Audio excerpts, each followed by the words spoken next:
The first light of dawn is a pale, hesitant thing, a gray wash over the kitchen that does nothing to warm the chill in the air. I am already moving in it, a familiar ghost in my own home. The coffee maker gurgles its first protest, a sound as regular as my heartbeat.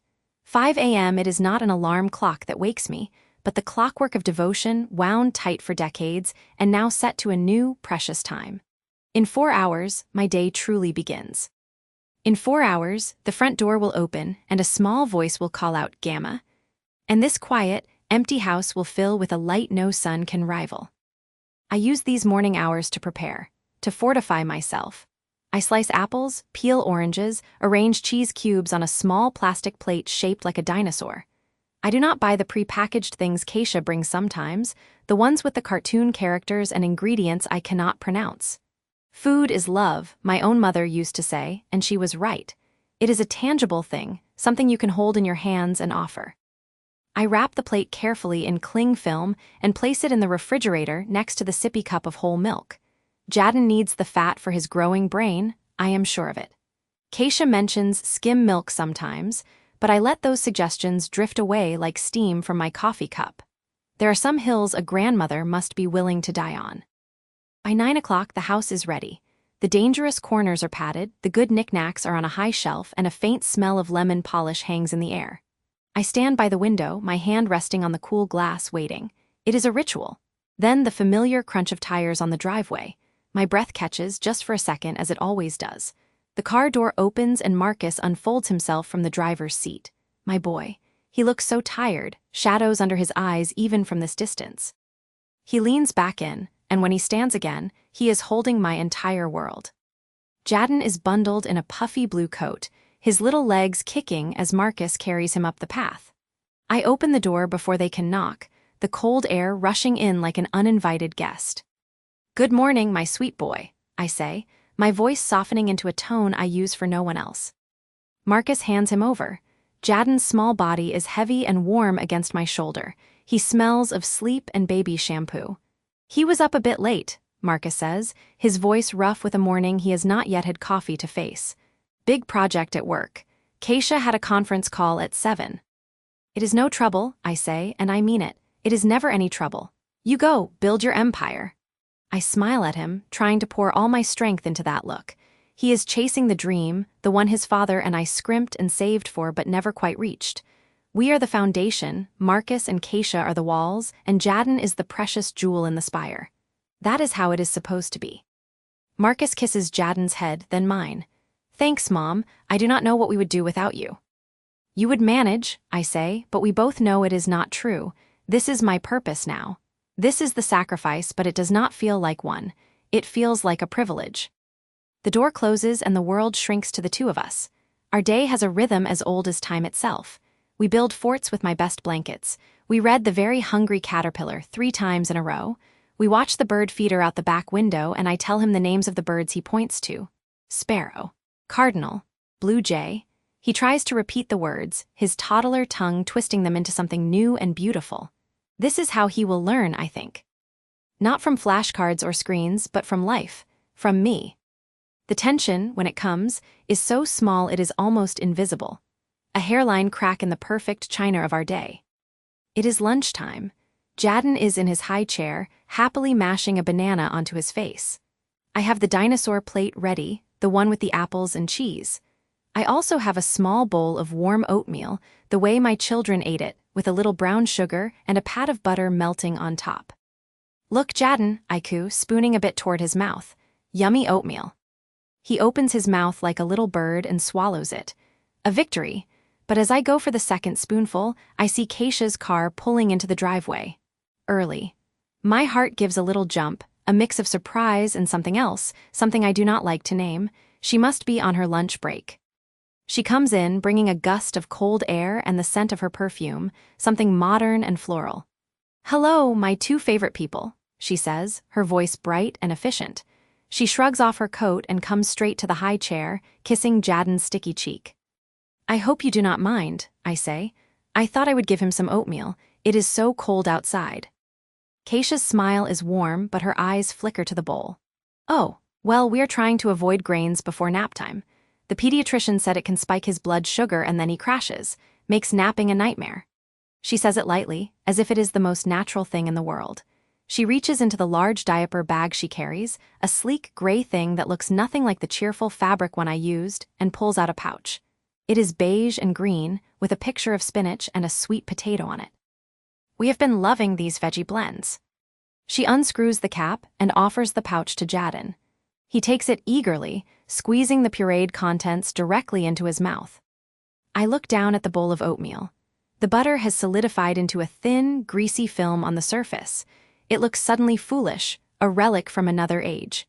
I did not know, I say, and my voice sounds small in the quiet kitchen. It is no big deal, Keisha says, but it is. It is a big deal. It is a correction. A small, quiet dismissal of the way I have done things, the way I raised her husband to be the good man he is. She stays for 20 minutes, a whirlwind of energy.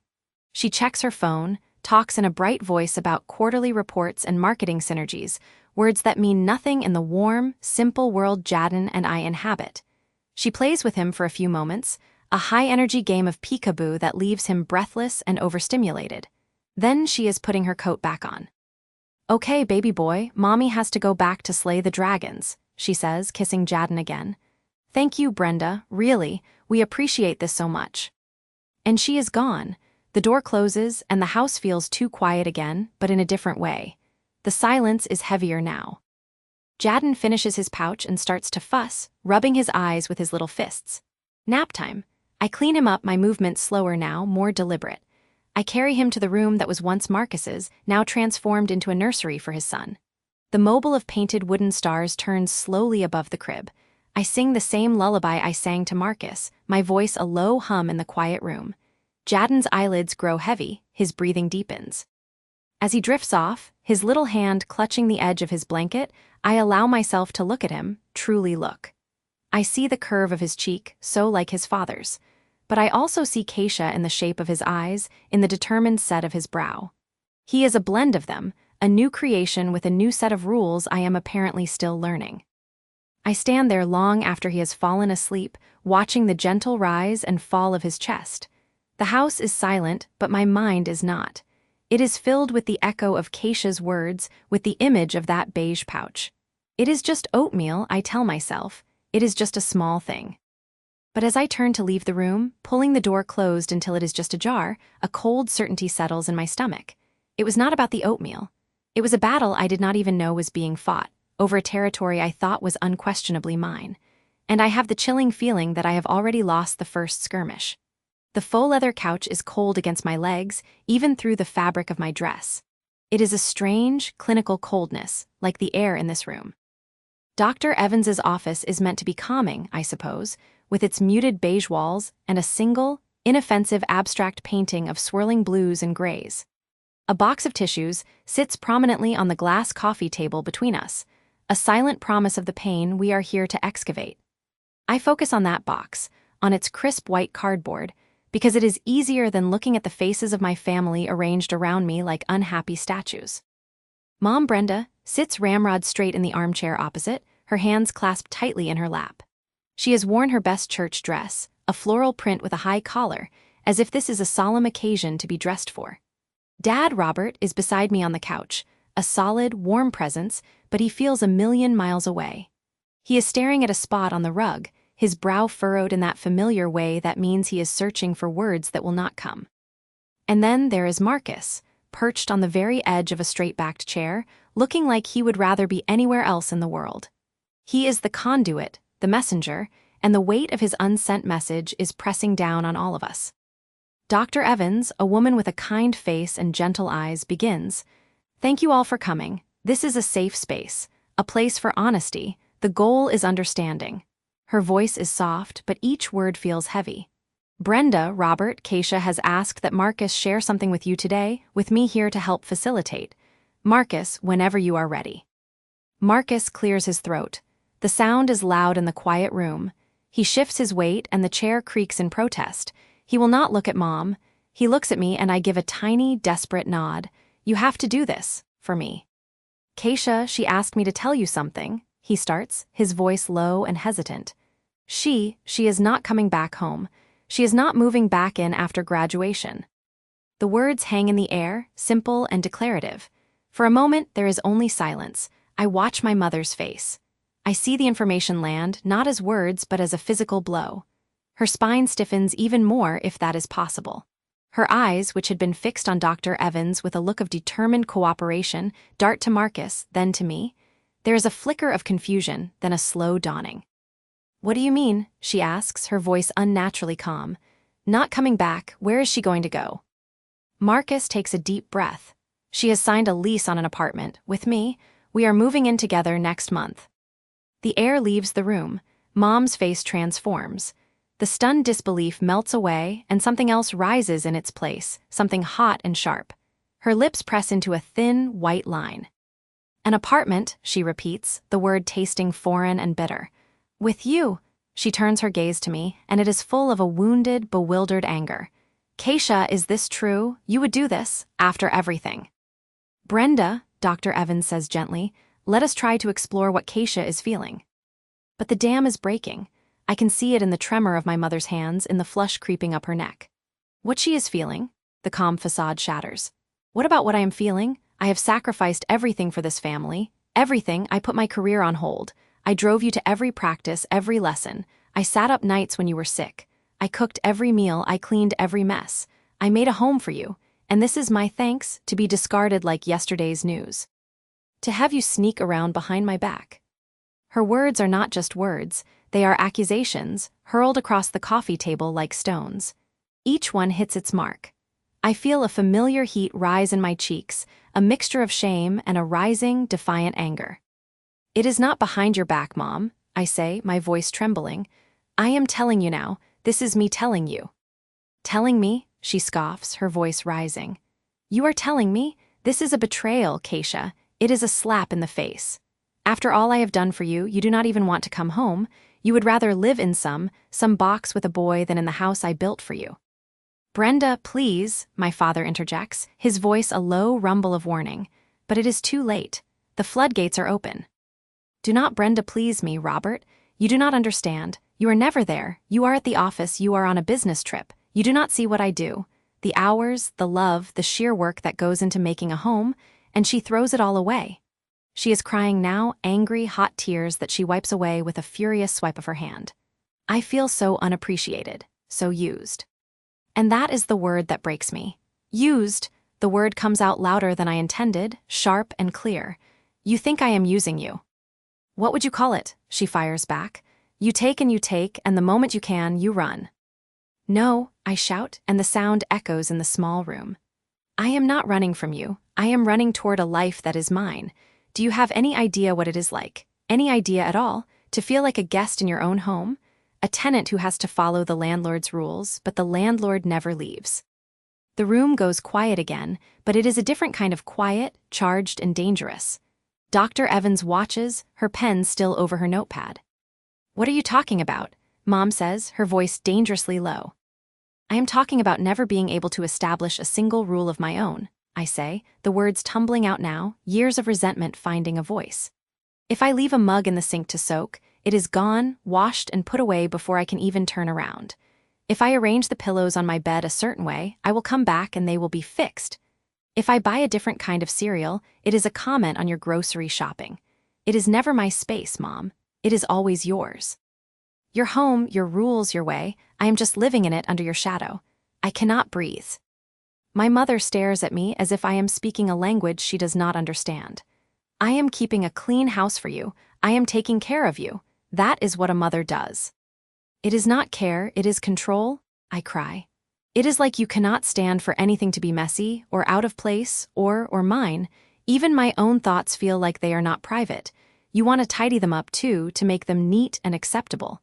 I feel like an outsider in that house. I have always felt that way." The confession hangs there, raw and ugly.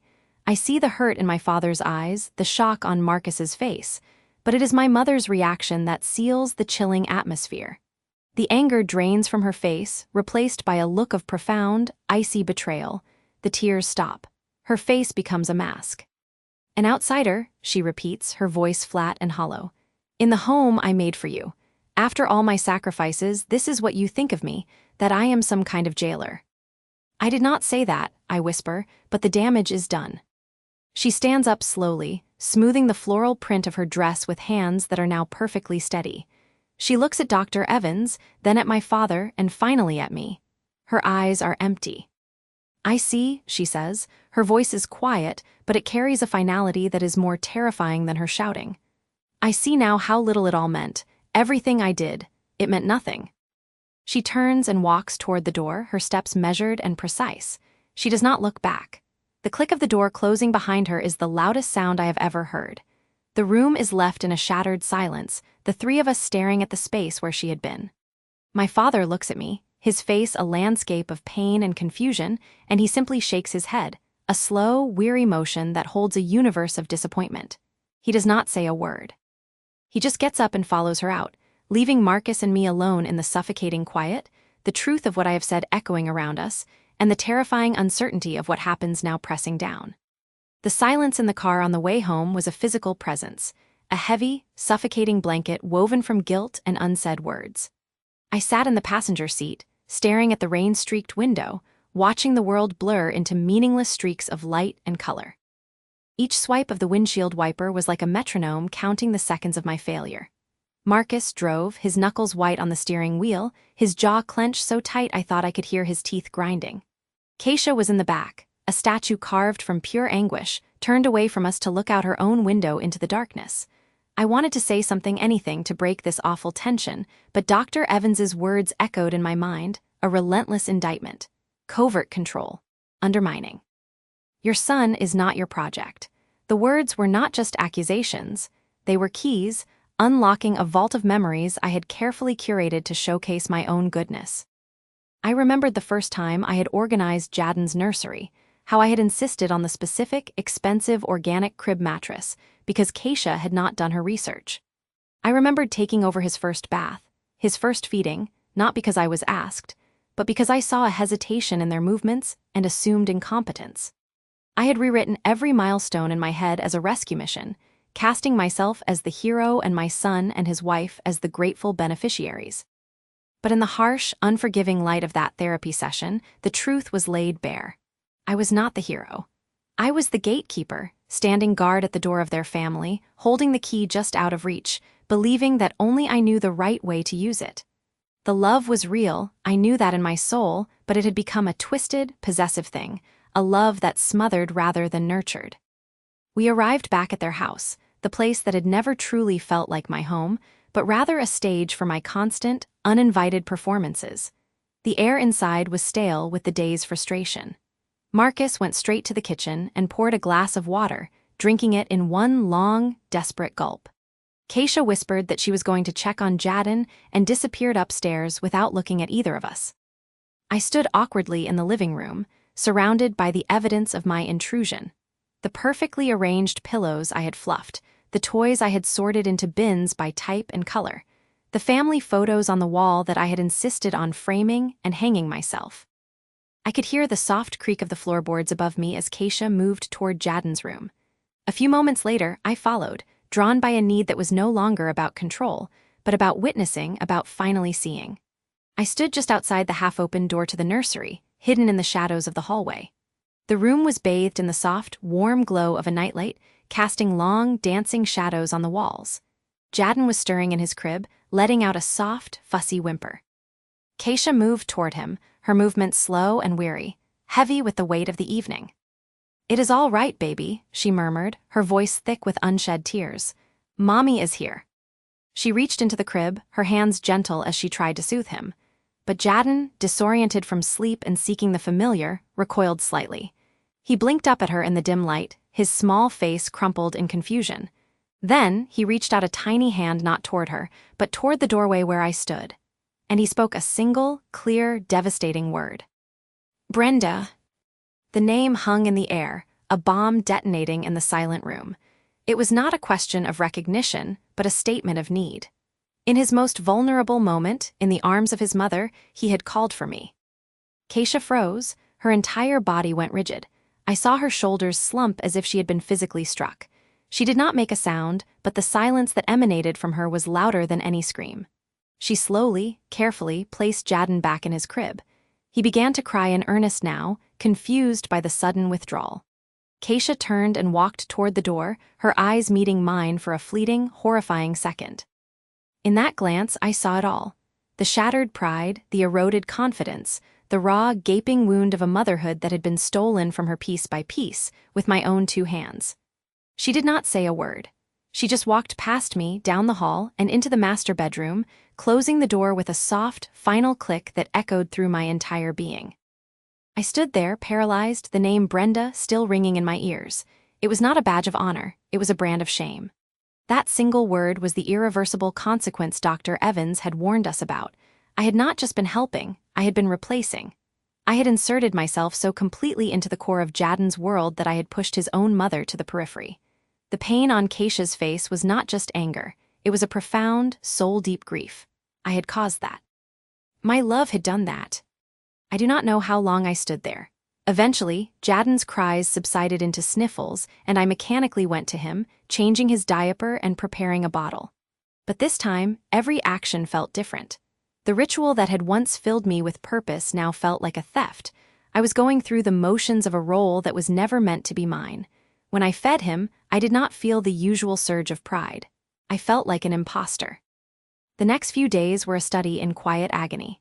Keisha moved through the house like a ghost, speaking only when necessary, her interactions with Jadden hesitant, almost timid, as if she was afraid of triggering another rejection. Marcus watched it all with a helpless, sorrowful expression, trapped between the wife he loved and the mother he could not seem to confront. The tension was a slow-burning fire, threatening to consume us all. The breaking point, the moment of my reckoning, came on a Thursday morning. I was in the kitchen, automatically starting to prep vegetables for that evening's dinner, my domain for so long. Keisha came in to make a cup of tea. She stood at the counter, her back to me, and I saw her shoulders tremble slightly. She was crying silent tears of absolute defeat, and I knew with a clarity that was both terrifying and liberating that I could not do this anymore. My presence, my help, was a poison. Loving them meant leaving them. That evening, after Jadden was asleep, I asked Marcus and Keisha to sit with me in the living room. The air was thick with apprehension. I took a deep breath, my heart hammering against my ribs like a trapped bird. I have been doing a great deal of thinking, I began, my voice unsteady, since the therapy session, since that night. I could not bring myself to say the words since Jadden called me Brenda *. The memory was still too raw. I have come to a decision. I looked at Keisha, forcing myself to hold her gaze. I have been wrong, so terribly, unforgivably wrong. I told myself I was helping, but I was not. I was controlling. I took over your home, your routines, your son, and I am so very sorry. The apology felt inadequate, a thimble of water trying to put out a forest fire, but it was a start. I love Jadden more than I can possibly express, I continued, my eyes welling with tears. And because I love him, and because I love both of you, I need to give you the space to be the family you are meant to be. My presence here is preventing that, so I am going to leave. I have found a small apartment about 30 minutes away. I will move out at the end of the week. Marcus looked stunned. Mother, you do not have to, we can find a way. No, Marcus, I said, my voice firmer now. This is the way. You and Keisha need to find your own rhythm without my shadow in every room. You need to make your own mistakes and celebrate your own victories. It is the only way you will ever truly become Jadden's parents. The only way Keisha will feel like his mother in her own home. I turned to Keisha, who was watching me, her expression a turbulent mix of shock, hope, and lingering pain. Keisha, I am sorry for every time I made you feel less than. You are a wonderful mother. You deserve to have that without having to fight for it. I am stepping back, for good. The silence that followed was different from the one in the car. It was not heavy with resentment, but charged with the painful, terrifying possibility of change. Keisha did not speak, but she gave me a single, slow nod. It was not forgiveness, not yet, but it was an acknowledgement. It was a beginning. The move was a quiet, agonizing affair. With each box I packed, I felt like I was dismantling a part of my identity. On my last day, I stood in the doorway of the now-empty guest room that had been my sanctuary and my prison. I could hear Jadden babbling downstairs with Marcus and Keisha. There was a new sound in the house, a tentative, fragile sense of peace. I walked down and stood in the living room doorway, my suitcase by my feet. I hugged Marcus, a long, tight embrace. Then I turned to Keisha. She hesitated for a moment before stepping forward and allowing me a brief, awkward hug. "I will see you soon," I said, my voice breaking. "You will call me if you need anything." "We will," Marcus said, his arm around Keisha's shoulders. I looked at Keisha, waiting for her to say something, anything. She met my gaze, and for a second, I saw a flicker of the woman she was before I had dimmed her light. But she remained silent, her hand resting on Marcus's back, already closing the circle I had just exited. I picked up my suitcase, turned, and walked out the door into my new, uncertain future. The sound of the door closing behind me a final, bittersweet note that left me utterly alone with the hope that my greatest act of love would be my absence. And as I got into my car, I could not shake the haunting question. Had I left it too late to ever truly be let back in?